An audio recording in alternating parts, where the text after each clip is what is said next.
Ndodhemi në momentet e fundit të provës së tavolinës të një shfaqje mjaft interesante e cila do të vihet në skenë nga regjizori i njohur, i cili është edhe autori i veprës, Mjallaç Luarasi. Fillimisht dua ta përshëndes dhe t'i them faleminderit për këtë intervistë që ka pranuar që të ndaj me ne momentet e përzgjedhjes së kastit apo dhe të subjektit. Profesor, jemi në provat e fundit të një shfaqje mjaft interesante, mjaft prekse në vetvete, lirike, një dramë që trajton përjetësisht dashuri. Fillimisht do doja të ndalosha pikërisht të titulli. Pse është ky titull? Titulli është pse pikërisht që këta dy të moshuar, se nuk dua të përdor fjalën pleq, të moshuar të moshës së tretë. Të dy janë mbi 70 vjeçar. Kanë një dashuri të gjatë më shumë se 50 vjeçare midis tyre, që nuk ju është paksuar asnjë grim, që dashurohen tashti në këtë moshë që janë sikur të ishin 20 vjeçar. Është një dashuri e përjetshme, megjithëse ata kanë probleme, kanë ndeshje, kanë përplasje midis tyre, por dominon dashuria. Asnjëherë nuk mund të jenë jashtë kësaj gjendje. Si është kjo dashuri në këtë moshë? Si vjen për publikun nëpërmjet kësaj pjese? Vetë ngërthimi i problemeve që trajtohen në të, është i tillë që gjëra trajtohen shpirtërisht shumë midis këtyre dy njerëzve, të cilët nuk mund të jetojnë pa njëri tjetrin as një minutë. Megjithëse gjatë jetës së tyre të gjatë kanë pasur edhe probleme, kanë pasur nuk është një dramë që krijon një iluzion, si thuash, jashtë realitetit. Është një dramë që i ka të gjitha brenda. E ka edhe grindjet, ka edhe ftohjet provizore, ka të gjitha gjërat siç i ka jeta, domethënë nuk është një melodram që të ketë brenda vetëm gjërat e bukura të dashurisë. Mund ta quajmë mirëfillet si një dramë realiste?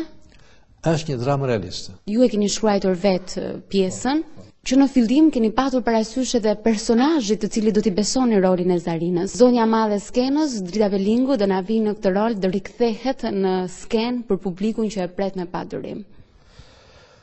Kjo dramë ka lindur gjatë punës për të vënë në skenë shfaqjen Streha të harruarve.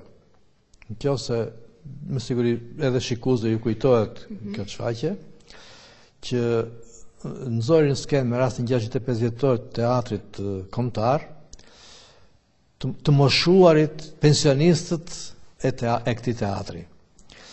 Edhe gjatë punës në prova dhe gjatë shfaqjes të shumë hershme që u dha kjo pjesë me shumë sukses atëherë, e shikoja Dritën edhe fillova ta shoh në një dramë tjetër, edhe në një dramë tjetër. Kështu më lindi ideja për të shkruar një dramë ku të dominoj, të zotëroj pikërisht ky personazh femëror i Drita Pelingut. Kjo është e piknisja, edhe ka qenë tamam viti 2003. Atë vit të shkruar me njëherë. Duke ju referuar titujve, edhe në fillim kur ju keni ardhur pas studimeve në teatr, keni vënë në skenë pikërisht me aktoren Drita Pelingu, Intriga dashurie. Dhe tashmë përsëri në këtë rol të fundit, që më i fundit, më i ri i saj, është përsëri përjetësisht të dashuruar, i lidhur shumë ngushtë me dashurinë. Gjithmonë dashuria.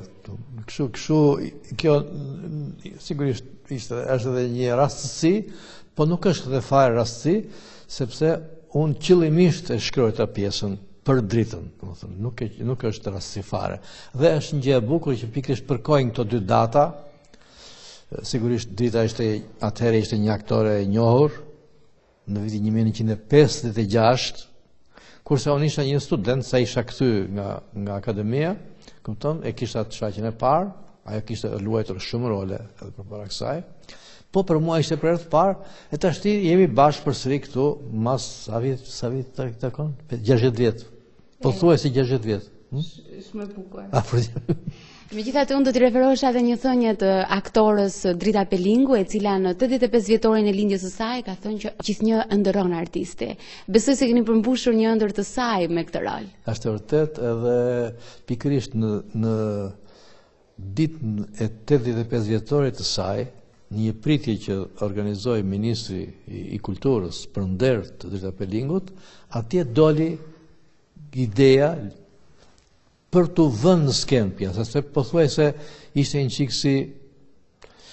ishte, si më thani, jo shumë në plan të parë për teatrin, ishte lënë pak si anash kjo dramë.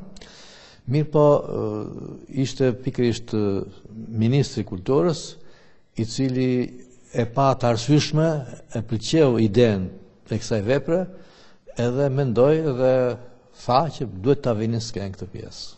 Si është të bashkëpunosh me Pelingun? Është një kënaqësi e madhe shumë, sepse Drita Pelingu, jo vetëm që është një aktore e madhe, është një talent i madh, po është edhe një grua e zgjuar. Është një grua e zgjuar, është një grua e kulturuar, edhe megjithatë, është shumë e disiplinuar në punë.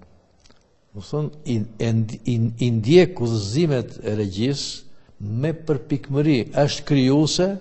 Themi edhe te kasti, ju keni bërë një përzgjedhje interesante. Por partneri tjetër është i rëndësishëm në këtë mes, sepse çifti është një çift, domethënë, nuk është vetëm Drita, po është edhe Vangel Toçe, një aktor i njohur i teatrit kombëtar, i cili do të jetë është një partner i denj i Dritës, e të dy me të vërtet të japin një kënaqësi kur i shikon në punë, kur punon me ta bashkërisht. Edhe këta janë të kënaqur me njëri tjetrin.